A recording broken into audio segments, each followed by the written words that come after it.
안녕하세요. 매주 토요일 오전 9시에 여러분과 함께하고 있습니다. 여러분의 부동산 투자 길라잡이가 되어드릴 부동산 로드맵 진행의 김민경입니다.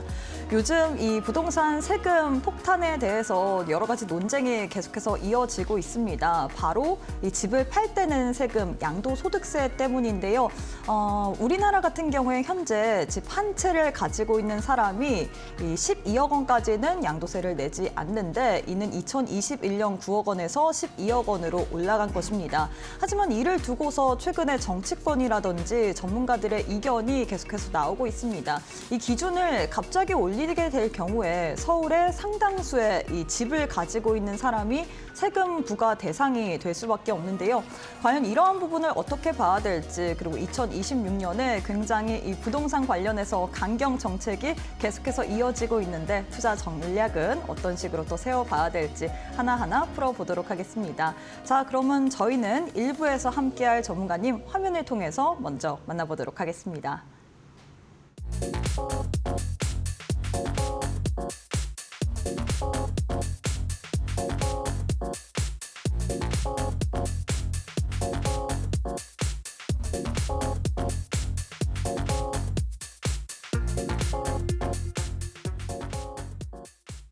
네, 부동산 로드맵 본격적으로 문을 열어보도록 하겠습니다. 1부 함께할 전문가님 만나보도록 할게요. 한재한 전문가님, 안녕하세요.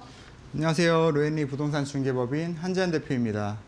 여러분, 요즘 부동산 경기가 워낙 다양하게 변화되고 있는 시점에서 많이 피로하실 것 같은데요. 이런 피로감들을 좀 빠르게 명백하게 분석을 하면서 어떻게 헤쳐나가야 될지 그 방향을 제가 잡아드리기 위해서 오늘 한번 자세하게 설명 좀 드리겠습니다. 네, 최근에 이 부동산 관련해서 이 강경 규제 정책이 계속해서 이어지다 보니까 많은 분들의 피로도가 높을 것 같습니다. 그래서 오늘 여기에 대한 이야기들 또 중점적으로 해보려고 하는데요. 저희가 또 생방송 도중에만 실시간으로 여러분들의 질문을 또 담고 있습니다. 나는 부동산 관련해서 궁금한 점이 너무 많은데 이걸 풀어볼 데가 없다 하시는 분들 QR 스캔하시거나 100원의 유료 문자 샵 3772번으로 부동산 세 글자 보내주시면 또 질문할 수 있기 때문에 많이들 참여하셔서 이 답답한 고민들 저희와 함께 풀어보시길 바라겠습니다. 자, 그럼 본격적으로 최근에 시장에서 계속해서 나오는 얘기 이 부분을 좀 빠지고 말을 할 수가 없을 것 같아요. 양도소득세 중과유예 종료 이 기간이 다가오고 있습니다. 이 기한을 앞두고서 많은 분들이 골치 아플 것 같은데 어떻게 우리가 좀 전략을 세워보는 게 좋을까요, 전문가님? 네, 5월 9일부터 양도세가 이제 중과가 시작됩니다. 5월 9일 이전까지 계약을 진행해 놔야 5월 9일부터 양도세가 중과되는데 양도세 현재는 6에서 45%까지 양도세가 이렇게 측정이 되어 있지만 이제 5월 9일 이후부터는 2주택자는 20%가 중과되고 3주택 이상인 다주택자분들은 30%가 더 중과되게 됩니다. 이 얘기는 지금 이제 더 이상 정부에서 양도세를 더 이상 유예해주지 않겠다. 그렇다 보니 우리는 5월 9일 이전에 매매 계약을 무조건 완료해 놓아야 되고 우리가 10월 15일부터 조정 대상 지역이 서울 전역으로 넓혀졌습니다. 그 이전까지 강남, 용산, 강남 3구, 용산 같은 경우는 5월 9일 이전에 매매 계약을 완료하고 4개월 이내에 양도할 경우에 양도소득세를 중과 배제해 주는 거고 그리고 10월 15일부터 추가된 조정대상 지역 같은 경우는 6개월 이내에 양도하는 경우에 이제 중과를 배제해 주는 케이스입니다. 10월 15일 이후에 조정대상 지역으로 묶인 곳들은 2개월간의 추가 여유 기간을 좀 더 주었고 현재 임대 중인 주택 같은 경우는 임대차 계약 종료일까지 이 기간을 조금 더 유예해 준 부분이 있습니다. 우리는 앞으로 이제 어떻게 이 상황을 대처해야 될까? 사야 하나 팔아야 되나 굉장히 고민이 좀 많으실 것 같은데요. 현재 무주택자이시거나 주택을 한 채만 소유하고 계시거나 여러 채 가지고 계신 분들은 당연히 사야 할지 팔아야 할지 계속 고민을 하실 것 같고요. 다주택자분들은 지금 현재 주택을 어떻게 해서 어느 기간 안에 팔아야 할지 굉장히 고민될 거라고 생각이 듭니다.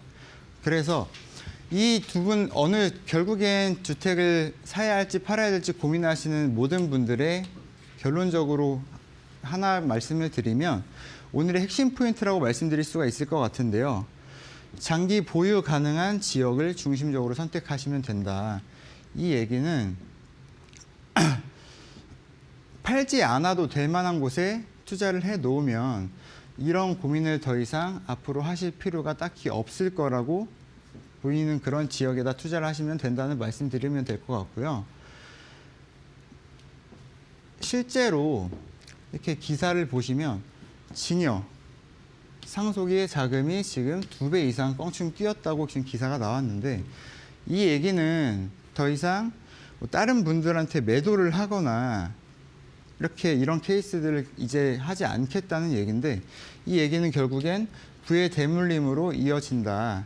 이런 얘기입니다. 그만큼 내가 가지고 있는 자산은 뭐 다른 사람들한테 이제 전가시키거나 이전시키고 싶지 않고 계속해서 이 주택들이나 자산들을 꾸준히 우리 집 안에서 우리 가족 환경 안에서 계속 이어나가겠다는 얘기이기 때문에 이 얘기는 결국엔 공급이 더 이상 줄어든다. 앞으로 뭐 매도건이나 이런 건들이 계속해서 줄어들 수밖에 없다. 5월 9일 이후에 더 이상 나올 물건이 점점 줄어들 수밖에 없다. 이런 얘기로 이어질 수 있습니다. 여기 보시면 지금 증여 상속자금도 2024년 2조 2,823억보다 현재 2배 이상 늘어있는 상태고요. 10월 15일 그때 묶인 조정대상지역까지 서울이 전부 다 포함이 되었기 때문에 서울 전역의 매물이 점점 잠김 현상이 점점 심화될 거라고 예상이 될 거라고 보입니다. 양도세 중과 시뮬레이션인데요. 우리가 보유기간 10년에 양도차익이 10억이라고 가정했을 때 5월 9일 이전에 양도하는 경우는 양도세가 3억 3천만 원, 약 3억 3천만 원이고 그리고 중과가 시작되면서 2주택 이상 중과 받으시는 경우에는 6억 5천만 원, 그리고 3주택 이상 중과되는 경우에는 7억 5천만 원의 양도세를 납부하셔야 됩니다. 그렇다 보니 금액 차이가 2배 이상으로 뛰게 되다 보니 지금 5월 9일 이전에 어떻게 움직임을 가져가셔야 될지 굉장히 좀 고민이 많으실 것 같고요.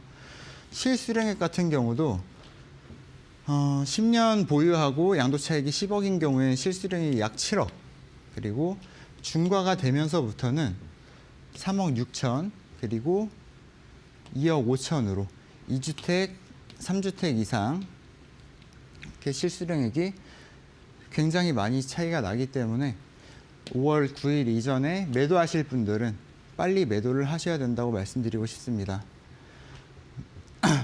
5월 9일 이전에 매도를 하실 분들은 사실 갈아타기를 굉장히 고민하셔야 된다고 생각이 들어요. 매도하고 나서 거기서 끝이 아니라 어디로 갈아타셔야 될지 이걸 굉장히 좀 고민하셔야 될 것 같고요.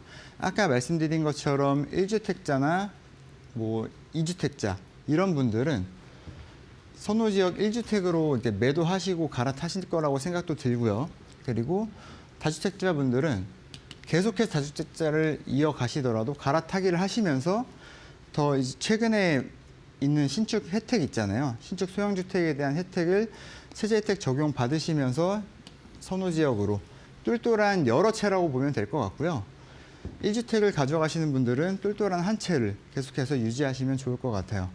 하지만 저는 지금은 굉장히 갈아타기 좋은 시점이라고 생각이 좀 듭니다. 그래서 똘똘한 여러 채를 가져가시게 됐을 때 지금 소형주택에 대한 혜택을 가져가시면서 여러 채를 보유할 수 있는 최적의 기회이기 때문에 이런 부분에 대해서 조금 더 적극적으로 고려하시면 좋을 것 같습니다.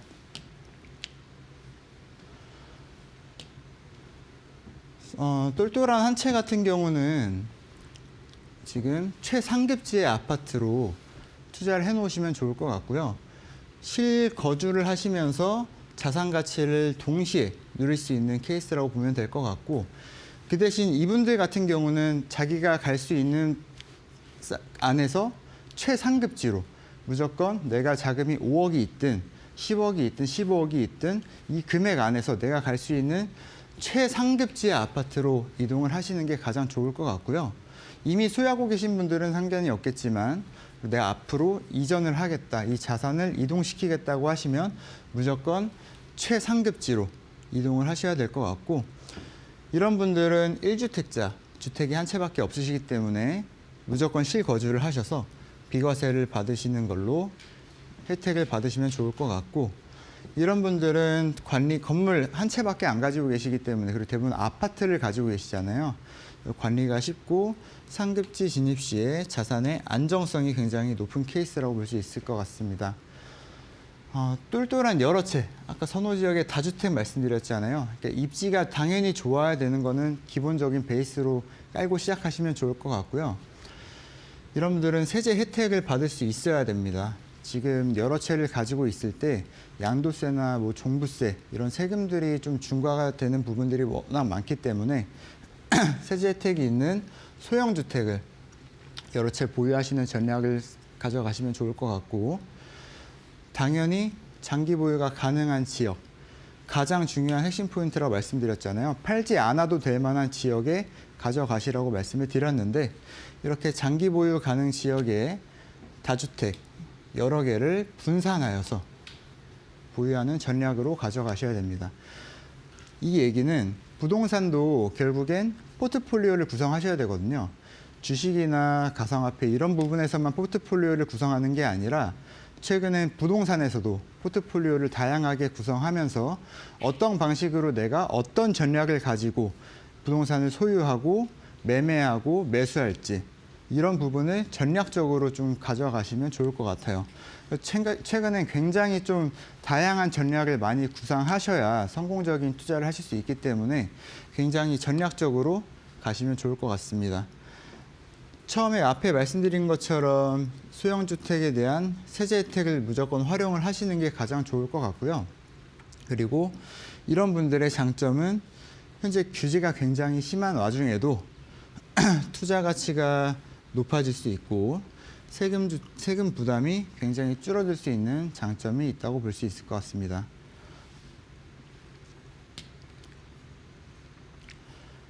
정리해서 말씀드리면, 첫 번째로 우리는 갈아타기.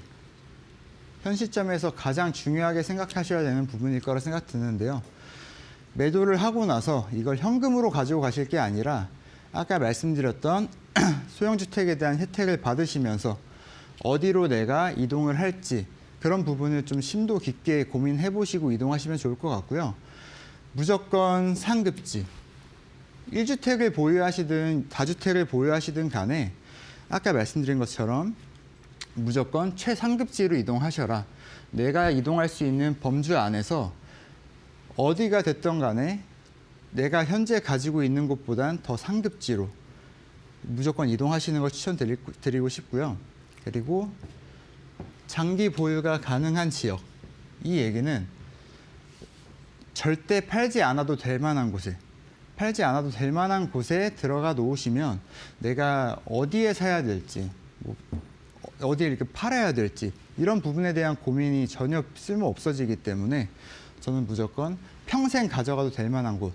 아까 부의 대물림을 말씀드렸잖아요. 증여나 상속으로 자산을 계속 물려주는 그런 과정들을 봤을 때 좋은 곳에 가지고 있으면 내가 매도를 할 이유가 없어집니다. 그렇기 때문에 양도세 중과 적용이 되는지 안 되는지에 대해서 딱히 고민할 필요가 없어진다. 이런 부분들을 충분히 고려하셔가지고 앞으로 투자 전략을 어떻게 세워나갈지, 어디에 내가 매수하고 매도를 할지 이런 부분에 대해서 고민하시면 좋을 것 같습니다. 네, 이렇게 해서 또 중과세의 이 유예 종료에 대한 그 기한에 대해서 우리가 어떤 식으로 포트폴리오를 짜야 될지 이야기를 해주셨습니다. 지금이 정말로 중요한 시기일 것 같은데 사실 이렇게 들을 때는 알아듣겠다 싶다가도 참, 이 다시금 까먹고 어떻게 또 부동산 포트폴리오를 세워야 될지 대책에 대해서 궁금하신 분들 많을 것 같은데요. 그래서 생방송 도중에만 우리 전문가님과 함께 질문 또 나눌 수 있는 타임이 있습니다. 나도 한번 부동산 관련해서 궁금증이 너무나도 많은데 질문을 남겨보고 싶다 하시는 분들 휴대폰 기본 카메라 어플 켜시고 왼쪽에 또 QR코드 하나 보이시잖아요. 1초에서 2초 정도 이렇게 가깝게 갖다 대시기만 하시면 바로 또 함께 하실 수 있습니다. 이게 좀 어렵다 싶으신 분들 100원의 유료 문자를 통해서도 가능하십니다. 문자 샵 3772번으로 부동산 3글자 보내주시면 또 질문 남길 수 있기 때문에 생방송 도중에만 질문 남길 수 있다라는 점 유념해 두시고 이 시간 많이 적극적으로 활용하셔서 우리 전문가님과 함께 알찬 이 부동산 포트폴리오 세워보시길 바라겠습니다. 자, 지금 사실 이 시점이 얼마 남지 않았기 때문에 많은 분들이 부동산 투자에 있어서 고민이 너무나도 많은 것 같습니다. 그래서 오늘은 또 사연을 또 들어보려고 하는데요. 정말 많은 분들이 부동산 관련된 사연을 남겨주고 계시는데 제가 좀 뽑기가 어렵네요. 일단 하나를 좀 뽑아보도록 하겠습니다. 먼저 이 질문 너무 좋은 것 같아요. 경기 행신동 아파트 거주 중이며 약 2억 원 정도의 여유 자금이 있습니다. 현재 거주 중인 주택을 유지하면서 인근 신도시로 평형을 넓혀서 이사할지 아니면 여유 자금을 활용해 서울 지역 부동산 투자를 고려하는 것이 좋을지 고민입니다라고 남겨주셨는데 실거주를 넓히는 것과 서울 투자 이 두 가지 중에서 좀 고민인 것 같아요. 현 시점에서 지금 시장에는 어떤 부분이 더 맞다고 생각을 하시나요, 전문가님? 일단 이분 같은 경우는 지금 행신에 거주를 하시고 계신다고 하셨고 보유연금은 2억 정도라고 말씀하셨고요. 그리고 신도시, 행신에서 거주하시면서 인근 신도시로 제가 봤을 때 이동하실 계획을 세우시는 것 같은데 일산 아니면 부천, 아래쪽에 부천 쪽으로 이동을 하시는 게 좀 고민을 하시고 계신 것 같습니다. 인근 신도시라고 하면 딱 이 두 개 케이스밖에 없는데 둘 다 1기 신도시거든요. 1기 신도시라는 거는 지금 뭐 선도지구가 지금 묶여 있는 곳들도 있기 때문에 이런 곳으로 들어가게 되면 당연히 조금 더 다른 지역들보단 더 빠르게 재건축이나 리모델링을 좀 진행할 수 있기 때문에 이런 부분으로 고민하고 계신 게 아닌가 싶은데요. 일단 지금 현재 2억을 가지고 뭐 서울에 투자를 할까도 좀 고민을 하시는 것 같은데 저라면 당연히 결론적으로 말씀드리면 무조건 서울로 일단 진입할 수 있는 계획을 먼저 세우시는 게 좋지 않을까라고 말씀드리고 싶습니다. 왜냐하면 우리가 2억이라는 현금으로 여기 지금 현재 행신에 거주하시면서 뭐 보유를 하시거나 매도를 하시고 이전을 한다고 하시더라도 일단 일산 쪽으로 그리고 부천 쪽으로 이전을 하시게 되면 결국엔 서울이랑 접근성을 놓고 보았을 때 행신에서 더 외곽으로 멀어지게 되거든요. 서울에서 더 외곽으로 멀어진다는 얘기는 아까 말씀드린 상급지로의 이동이 전혀 진행이 될 수가 없다고 봅니다. 상급지로 이동하시는 거는 갈아타기에 포함이 될 수 있는데 하급지로 가는 건 사실 갈아타기라고 하긴 좀 애매하거든요. 그렇다 보니까 저는 무조건 서울로. 사실 서울로 2억에 진입하기가 좀 너무 부담이 되시고 어떻게 가야 될지 모르셔서 이제 외곽 쪽으로 조금 더 멀어지면서 뭐 대형 평수로 이동을 하시겠다. 이런 고민을 하시는 것 같거든요. 하지만 지금 2억으로 내가 서울에 진입해 놓지 않는다고 하면 앞으로의 기회는 점점 더 없어질 거라고 예상이 듭니다.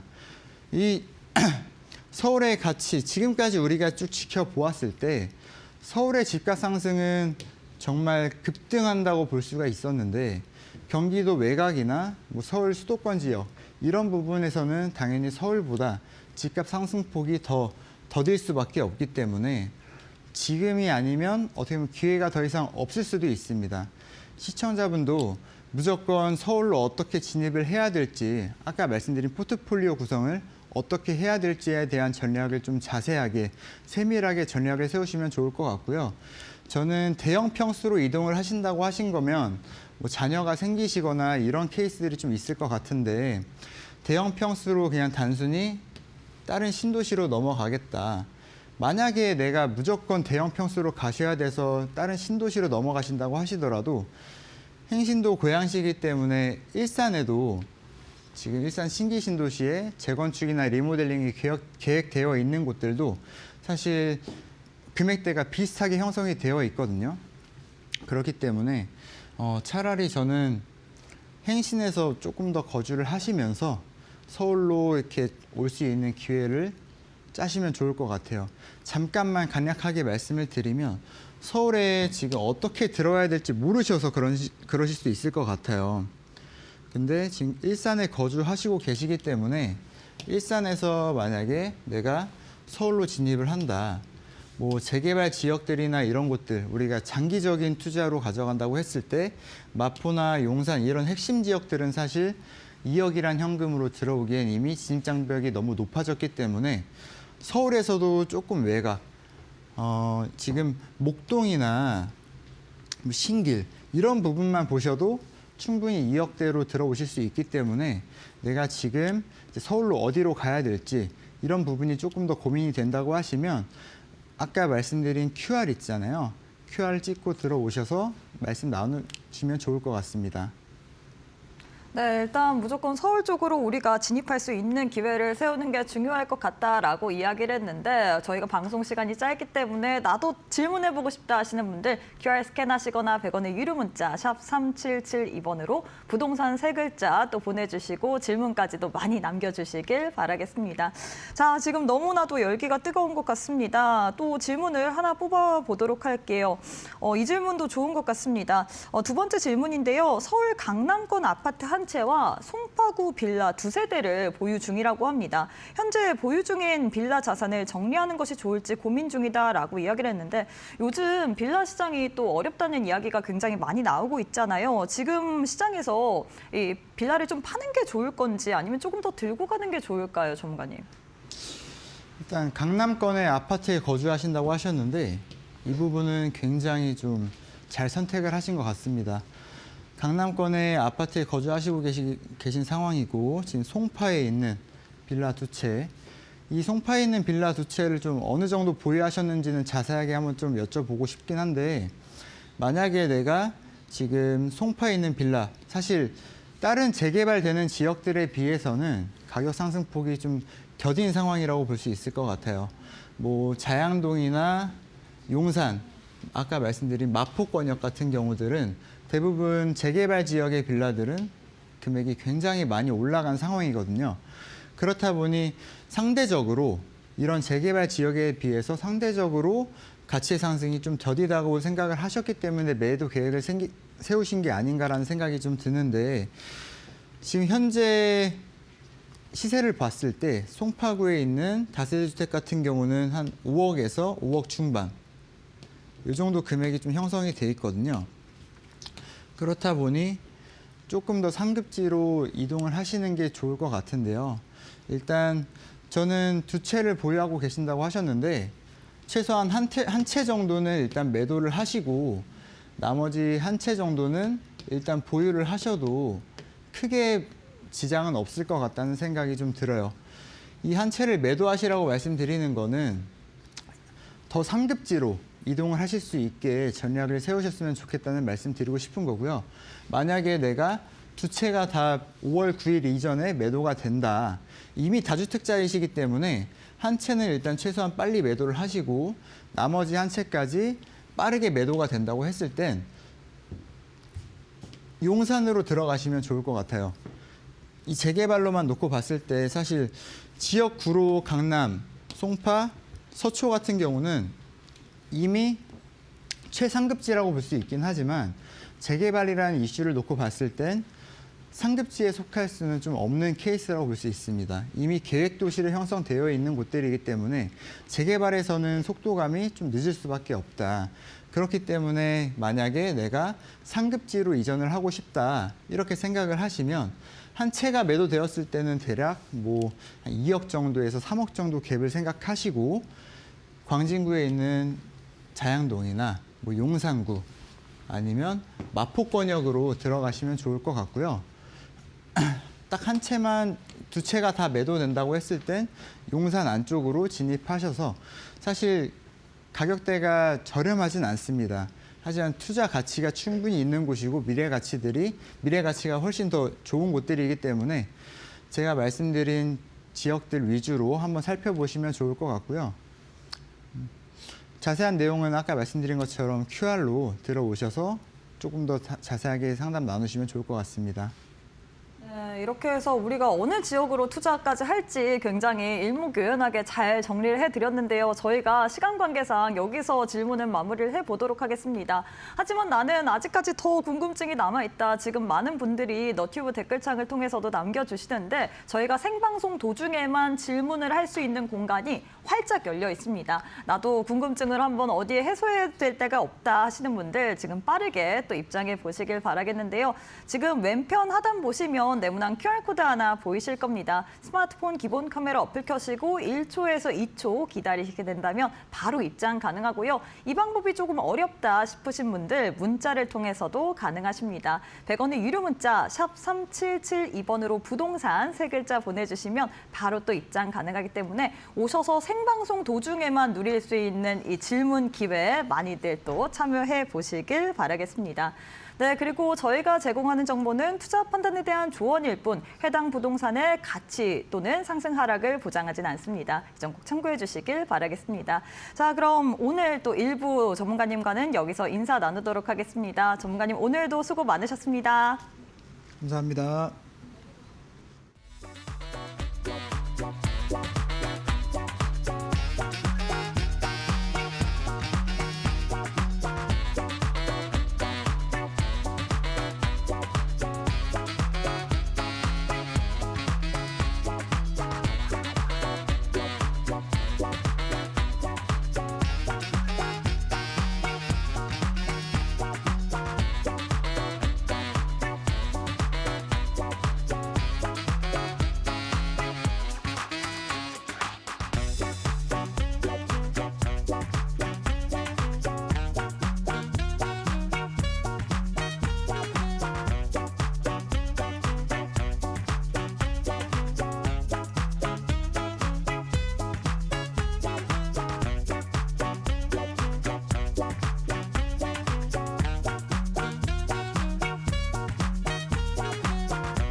네, 부동산 로드맵 2부로 또 시작을 해보도록 하겠습니다. 그 전에 많은 분들이 너튜브 댓글창을 통해서 질문을 좀 남기고 싶다. 나도 부동산 관련해서 고민이 많다라고 남겨주고 계시는데 저희가 코너 속의 코너 이 부동산 또 고민 상담소는 마무리가 됐지만 방송 이후에도 이러한 질문들을 또 실시간으로 우리 전문가님과 함께 이야기 나눠보고 싶다 하시는 분들 굉장히 많을 것 같습니다. 그래서 생방송 도중에만 여러분들이 질문을 남길 수 있는 또 방법을 소개해 드리도록 할 텐데요.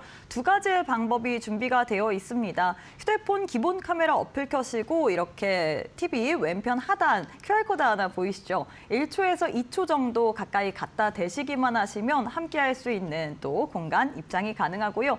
이 방법이 조금 어렵다 싶으신 분들 100원의 유료 문자를 통해서도 가능하십니다. 100원의 유료 문자 샵 3772번으로 부동산 3글자 보내주시면 또 고민 남길 남길 수 있는 그런 링크가 나오고 있기 때문에 이렇게 강도 높은 부동산 규제로 인해서 나는 머리가 아주 어질어질하다. 다주택자인데 지금 내 집을 어떻게 또 팔아야 될지 그리고 어느 지역으로 이동을 해야 될지 세금 폭탄을 맞을 예정인데 이 세금이 너무나도 무섭기 때문에 어디 고민을 좀 남기고 싶다 하시는 분들 생방송 도중에만 여러분들 질문 남길 수 있기 때문에 이 기회에 또 적극적으로 활용하셔서 여러분들의 고민 또 많이 남겨주시길 바라겠습니다. 50분 안에만 또 질문 남길 수 있는 그런 링크 유지가 될 예정이기 때문에 지금 빠르게 또 함께해 주시길 바라겠습니다.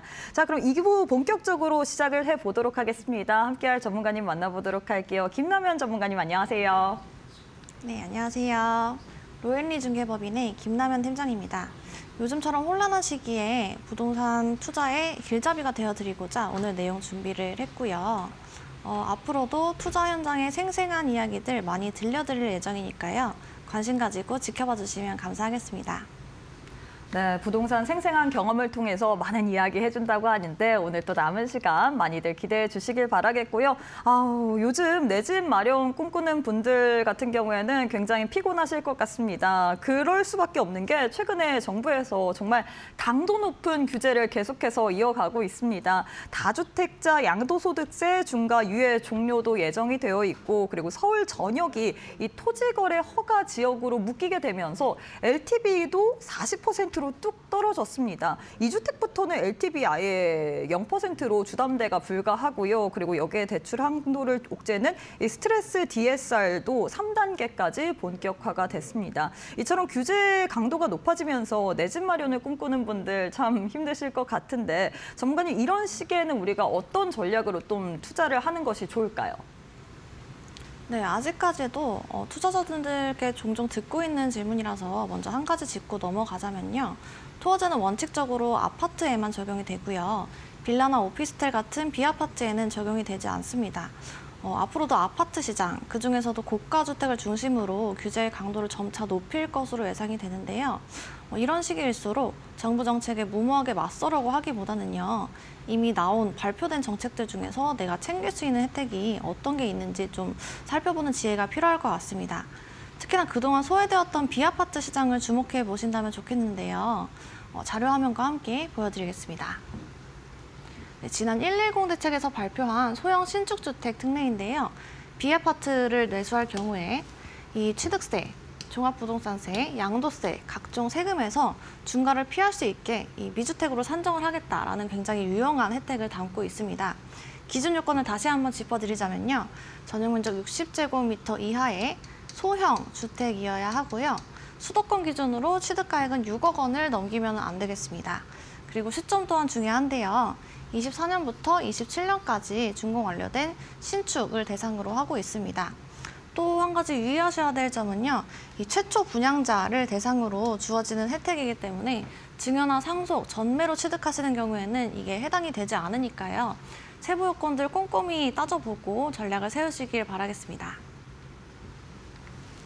네, 이렇게 해서 소형 신축 관련된 이야기를 했는데 세부적으로 나도 한번 질문을 해보고 싶은데 방송이 너무 시간이 짧다 하시는 분들 또 함께 할 수 있는 공간 저희가 마련을 해봤습니다. 질문도 남길 수 있기 때문에 오셔서 많이 또 질문 남겨보시면 좋을 것 같은데요. QR 스캔하시거나 100원의 유료 문자 샵 3772번으로 부동산 세 글자 보내주시면 또 질문 남길 수 있기 때문에 많이들 생방송 도중에 또 궁금증 해결해 보시길 바라겠습니다.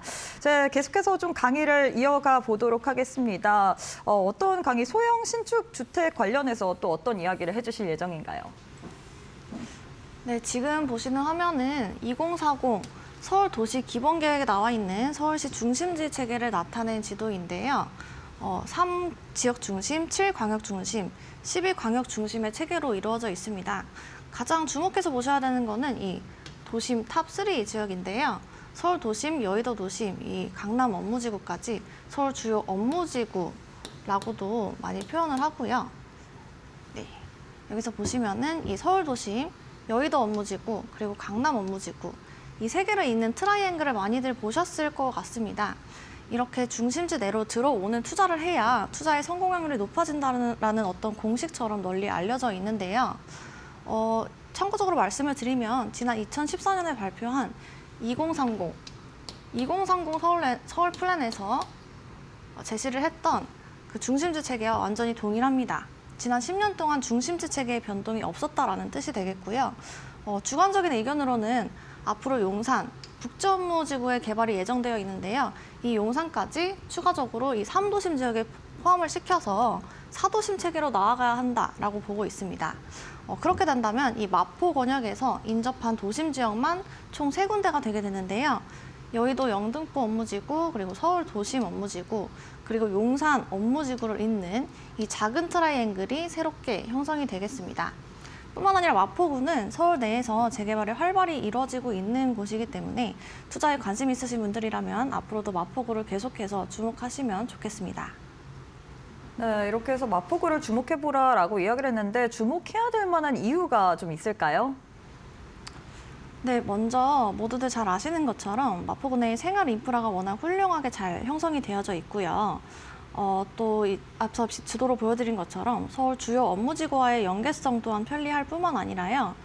최근에는 이 6호선 대흥동 학원가가 부흥을 하고 있어서 교육열에 관심이 높은 고소득 수요층의 관심도도 주목이 되고 있는 상황입니다. 이 6호선 대흥역을 기점으로 학원가 상권이 점차 확장을 하고 있는데요. 이런 추세가 지난 5, 6년간 계속해서 이어져 왔습니다.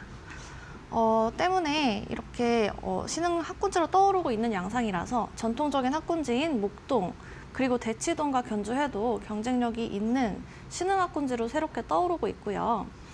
때문에 마포구 내의 아파트가 될 재개발지 매물은 잠김 현상이 심각하고요. 신축 빌라, 구축 빌라의 가격 차이도 거의 나고 있지 않습니다. 또 이제는 모두가 잘 아실 거라고 생각이 드는데요. 서울의 아파트 공급 부족 현상이 심화가 되고 있습니다. 그런데 더 이상 서울에 빈 땅은 없기 때문에 재개발을 하려면 공급을 하려면 필연적으로 재개발을 해야 되는데요. 개발 압력을 강하게 받는 것은 아무래도 이렇게 입지가 좋고 인프라가 풍부하고 수요가 많은 곳이겠죠. 주변 아파트 시세까지 받쳐줘서 사업성까지 챙긴다면 더욱 긍정적으로 작용할 수 있겠습니다.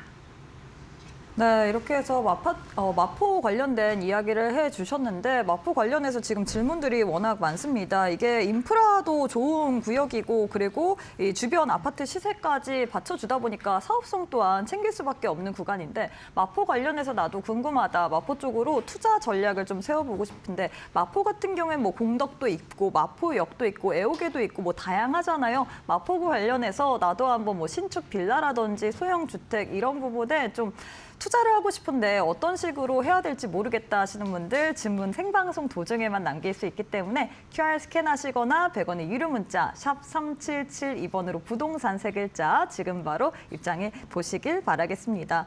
네, 마포구 내 아파트, 비아파트 시장 현황이 어떤지 많은 분들이 좀 궁금해 하실 것 같습니다.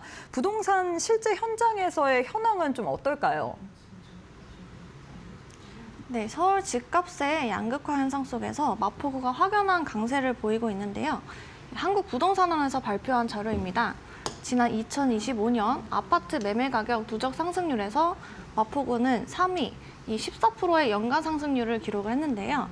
지난 2025년 한 해에만 무려 14%가 상승을 한 거니까요. 굉장히 높은 수치이고요. 또 마포를 대표하는 대장 아파트, 마포 레미안 프루지오, 일명 마레프라고 하죠. 마레프의 전용 면적 5구 타입 실거래가가 최근 1억 원을 넘어선 사례가 확인이 되고 있습니다. 그리고 국민평형 84 타입 역시도 평당 1억 원대에 진입을 하면서 마포구 아파트가 전반적으로 큰 상승을 보이고 있는데요. 이렇게 대장 아파트의 상승이 있으면은 주변부 단지들도 영향을 받을 수밖에 없는데요. 주변부 아파트 공덕 삼성 레미안, 염리 삼성 레미안, 마포 그랑자이 등도 이미 20억 원대 후반대의 실제 거래 사례를 보여주고 있습니다. 네, 지금 보시는 지도는 마포구의 북쪽에 위치한 서대문구의 부가현 뉴타운 지도인데요. 여기도 살짝 말씀을 드린다면 재개발 프리미엄만 지금 10억에서 15억 정도를 호가를 하고 있습니다. 또 실제로 아파트가 건립될 때 조합원 분담금이라든지 들어가는 비용은 또 별도이기 때문에 지금 여기를 투자로 들어가신다라고 하면은 아파트 가격을 다 내고 투자를 하시는 셈이고요. 이런 사업장들은 이미 오래전부터 재개발을 추진을 해왔고요. 많은 사업 단계를 거쳐와서 지금은 마무리되는 단계에 있습니다. 그래서 차라리 이렇게 마무리되어 가는 지역보다는 좀 더 입지가 좋은 마포구 내에서 상대적으로 저평가 지역으로 평가를 받고 있는 재개발 초창기 지역들을 좀 주목을 해보시고요. 그런 지역들을 좀 선점해 보셨으면 좋겠다라는 말씀을 드리고 싶습니다. 네, 이렇게 해서 마포구의 아파트, 비아파트 지역의 현황도 이야기를 해주셨고요. 그리고 인접 재개발 현황까지, 부가연동까지 설명을 해드렸는데, 그렇다면 우리가 마포구 내에서 좀 주목을 해봐야 될 만한, 주목을 쏠릴 만한 지역은 어느 지역이 있을까요? 네, 마포하면 흔히 이 서쪽 마포를 먼저 떠올리실 수가 있겠는데요. 이미지적으로 상암 DMC 그리고 상업지역으로 뭐 홍대, 이대, 신촌 이 2호선 라인이랑 뭐 망원, 상수 이런 상권 지역을 먼저 떠올리실 수가 있겠지만요. 이 재개발 빌라 시장의 국면은 완전히 다릅니다. 저는 투자자분들께는 이 동쪽 마포 여기를 주목하라라고 말씀을 드리고 있는데요. 이 모든 호선이 놓여 있는 공덕역을 기점으로 해서 이 용산과 바로 인접한 위치에 있고요. 또 이 호드라풀 역세권 공덕역을 중심으로 마포구 내에 뛰어난 인프라와 용산 인접이라는 보다 서울과 인접한 그 서울 중심부와 인접한 입지를 둘 다 노릴 수 있는 지역이기 때문에 이 동쪽 권역에서 보다 재개발이 활발하게 논의가 되고 있습니다. 또 마포구 내에서 지금 재개발 추진 중인 지역은 여럿 있지만요. 그중에서 우선순위를 꼽아라고 한다면 저는 이 도화동 일대를 말씀을 드리고 싶어요. 이 쿼드라플 역세권 공덕역과 연결되는 도화동에 신축 아파트가 건립이 된다고 하면 지금 주변 상황과 시세, 뭐 시장 상황, 신축 희소성 이런 것들을 다 따져봤을 때 이 입지면에서 워낙 강점이 있기 때문에요. 마포구를 대표하는 새로운 대장 아파트로 될 수 있지 않을까 이런 기대감도 많이 모여 있는 상황입니다.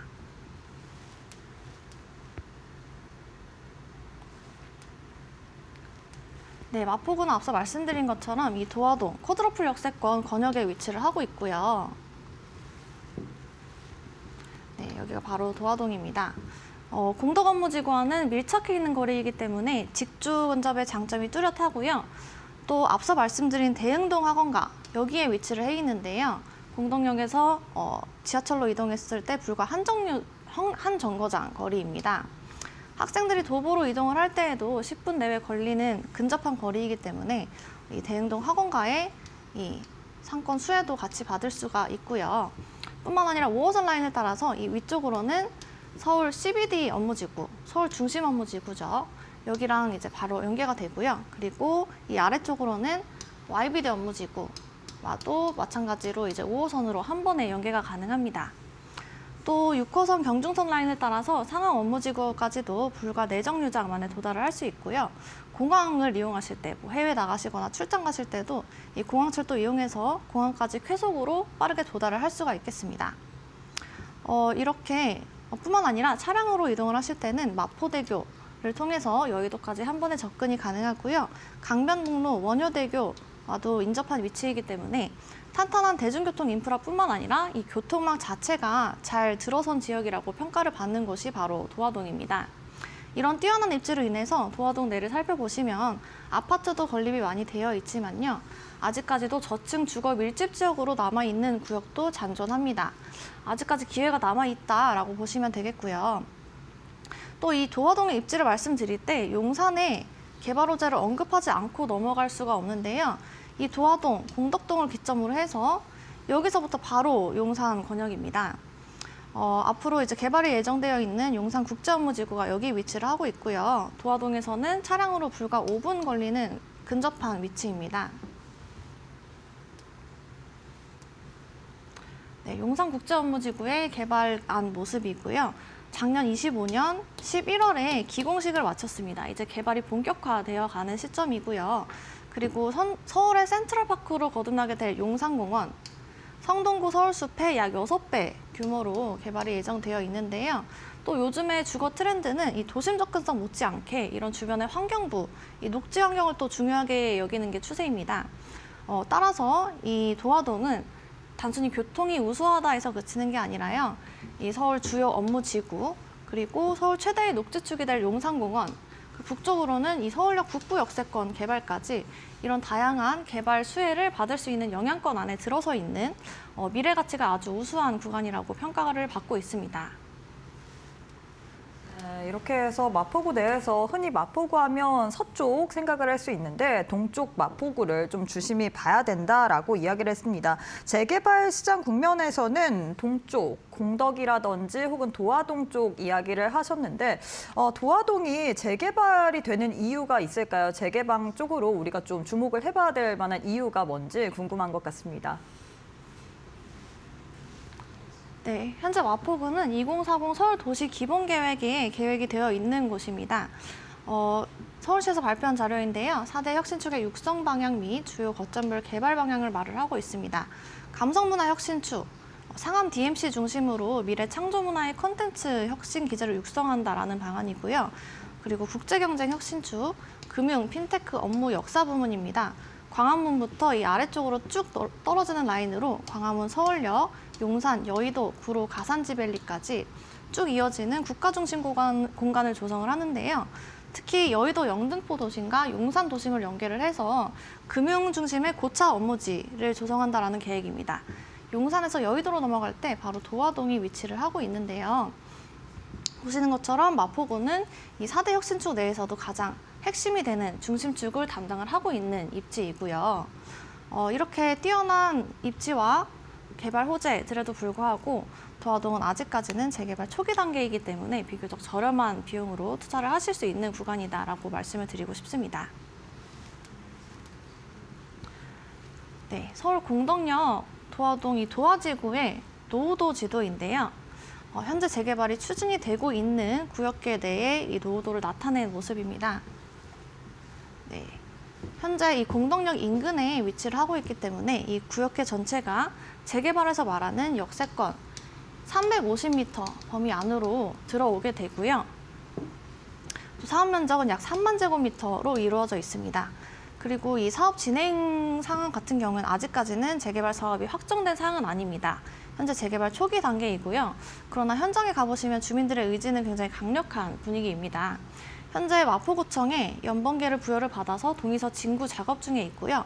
목표 동의율은 60%를 목표로 진구를 하고 있습니다. 네, 이렇게 해서 이 도화동 쪽으로 재개발을 되기 때문에 우리가 주목을 해봐야 될 만한 이유에 대해서 설명을 해드렸는데 나도 한번 여기에 대해서 더 자세한 이야기를 들어보고 싶다 하시는 분들 고민 해결해 드리도록 하겠습니다. QR 스캔하시거나 100원의 유료 문자 샵 3772번으로 지금 바로 부동산 세 글자 보내주시길 바라겠습니다. 자, 이제 우리 또 전문가님께서 관심 있게 봐야 될 만한 지역을 좀 소개를 해주셔야 될 것 같은데 어떤 지역 들고 오셨을까요? 네, 제가 오늘 소개해드리는 매물은 이 도화지구 재개발이 추진되는 구역계 내에 포함이 되는 매물이고요. 선분양 호시공으로 진행을 하고 있습니다. 지금 분리형 1.5룸 테라스 호실이고요. 이 사진은 지금 선분양 호시공으로 진행하는 점 때문에 직접 세대 내부를 관람하실 수는 없기 때문에 같은 시공사에서 지은 다른 건물의 내부 사진으로 대체해서 준비를 해봤고요. 대략 이런 느낌으로 건립이 된다라고 예상을 해보실 수 있겠습니다. 현재 매매가는 6억 7천만 원이고요. 지금 앞서 테라스 호실이라고 말씀을 드렸는데요. 테라스 유무는 임차인을 맞출 때 있어서 임차인 선호도에 영향을 크게 줄 수 있습니다. 또 층간소음 걱정이 전혀 없는 탑층인 점도 장점이기 때문에 임대가는 전세 2억 2천만 원을 예상을 할 수 있고요. 월세로 맞추게 될 경우에는 5천만 원 보증금에 80만 원의 수익을 올릴 것으로 예상해 볼 수 있습니다. 이는 시장 상황에 따라서 좀 변동이 있을 수 있고요. 전세와 같이 매매를 진행을 하신다면 내가 들어가는 실투자금, 내 자기 자본은 한 4억 중반대 정도가 되겠고요. 네, 앞서 말씀드린 것처럼 도화지구, 공덕역 역세권에 위치를 하고 있기 때문에 굉장히 모든 노선과 연계성이 좋고 도보 3분 거리에 여기 위치해 있습니다. 따라서 이렇게 도화지구와 같이 입지가 우수한 구역들은 완성된 입지 위에 미래 가치가 더해지는 시점이기 때문에요. 남들보다 조금이라도 더 투자 계획을 빠르게 가져가시는 것 또한 좋은 투자 전략이 될 수가 있습니다. 네, 이렇게 해서 서울시 마포구 도화동 다세대 주택 관련된 이야기를 해주셨는데 이 주택에 대해서 나도 한번 이 투자 전략을 세워보고 싶다 하시는 분들 생방송 도중에만 또 여러분들의 고민까지도 들어드릴 예정이기 때문에 QR 스캔하시거나 100원의 유료 문자 샵 3772번으로 부동산 세 글자 보내주시고 많이들 이 시간에 참여하셔서 또 부동산 관련된 질문이라든지 혹은 우리가 관심 있게 봐야 될 만한 지역까지도 상담 남겨주시길 바라겠습니다. 네, 우리 전문가님과 함께 또 하는 시간이 오늘 또 이 시간은 여기서 마무리를 해보도록 하겠습니다. 전문가님 오늘도 수고 많으셨습니다. 네, 감사합니다. 네, 저희가 준비한 내용은 여기까지입니다. 저희는 다음 주 토요일 오전 9시 이 시간에 또 알차고 유익한 내용으로 여러분들과 함께 부동산 관련된 이야기 나눠보도록 하겠습니다. 오늘도 시청해주신 여러분 고맙습니다.